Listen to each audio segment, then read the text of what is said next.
Hey everyone, welcome to Neolife Cooking Club. Today we're doing this juicy roast chicken using our MP5.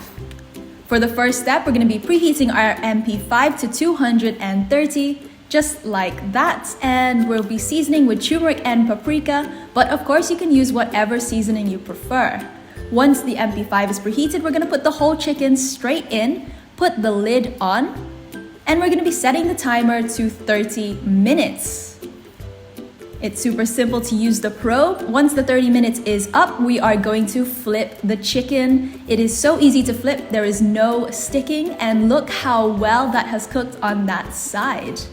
We're gonna put the lid on, and once again, we're setting the MP5 to 230 for an additional 30 minutes. And once 30 minutes is up, you have your whole chicken roasted and ready for you. For more cooking videos like this, don't forget to hit that like button and also subscribe. Enjoy!